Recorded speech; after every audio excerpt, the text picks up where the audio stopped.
अरे मन में सोच विचार और फेरते डार दैया चक्की।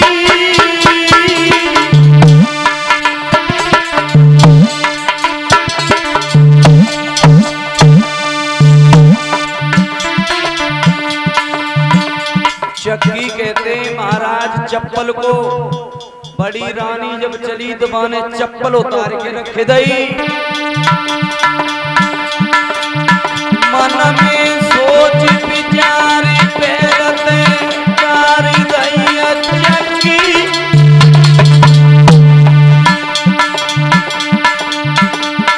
और बढ़ गया चली अनार बांध लई अखियन ते पट्टी।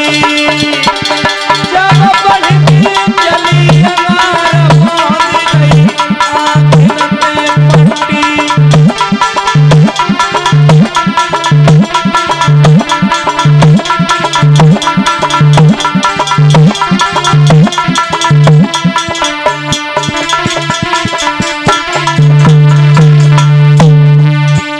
जब बड़ी रानी चली महाराज तो बच्ची सोचन लगी कि हम वस्त्रहीन हो के और इनके सामने से निकली तो संसार के लोग का कहीं और फिर हमें बहुत शर्म आ रही है। तो बाने कर्म बिगाड़ो महाराज आंखें से पट्टी बांध लई कि ना हम काऊ को देखेंगे और ना हमें लगे। और पट्टी बांध के जब आगे से निकली तो देर ना करी। अरे तेरा जनिया में धरती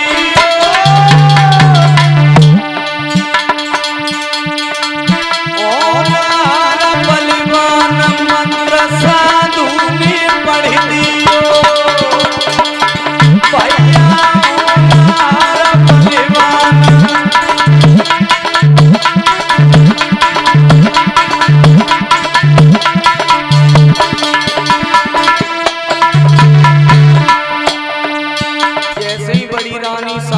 निकली और वैसी वेद व्यास ने मंत्र पढ़ के मारो।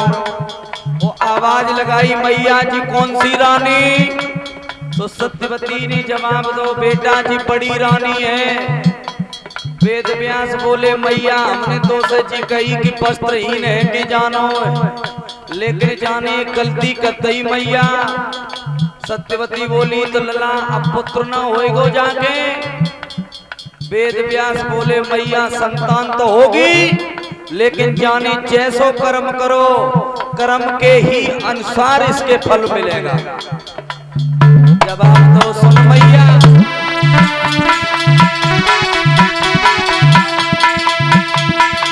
अरे वचन मेरो नहीं जावे मंथो।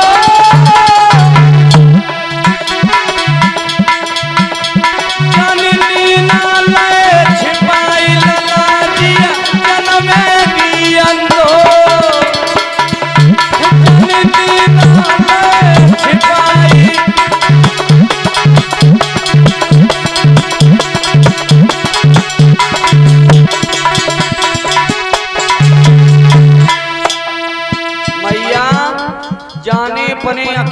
पट्टी बांध लई नैना छिपाए ले नेत्र। इसलिए कर्म के हिसाब से ही फल मिलेगा। जाके पुत्र होगा लेकिन जन्म से ही अंधो होएगो।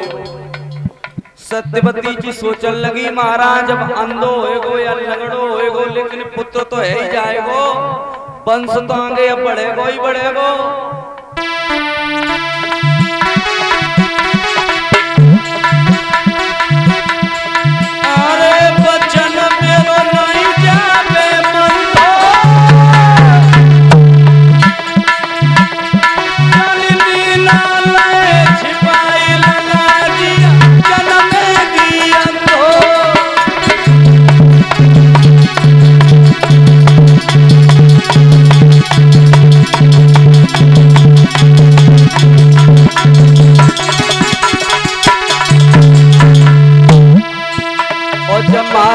गई कि जाके लड़का अंधो होएगो।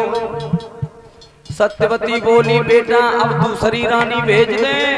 जवाब दिया ठीक है मैया छोटी वाली को भेज दो। छोटी रानी जब चली तो बाने जी सोची महाराज कि बड़ी बहन हमारी गई बाने तो आखिर से पट्टी बांध ली, हम क्या करें, हमें बहुत शर्म आ रही है उनके सामने वस्त्रहीन होकर के निकलने में। तो कर्म को बाउनी बिगाता हो महाराज बाई समय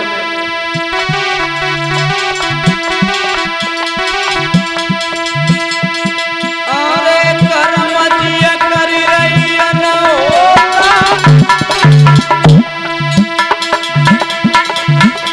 नहीं पलकी करी हमारा लगाई रही सब बनती पोता नहीं पलकी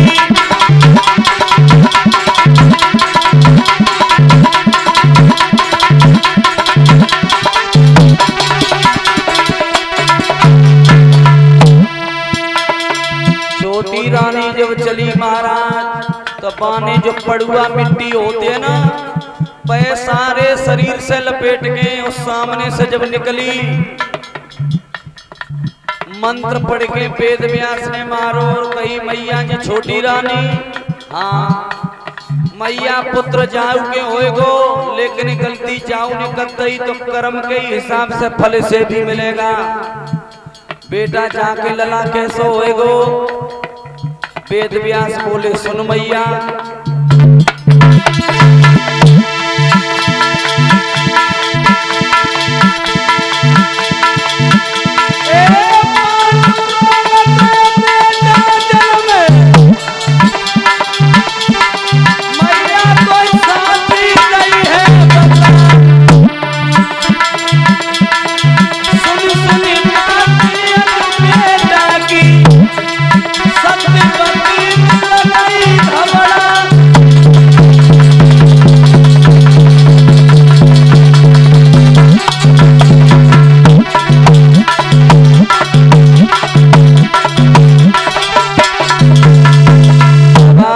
मैया पुत्र जाके होएगो लेकिन जी पौंड रोग से ग्रस्त होगा।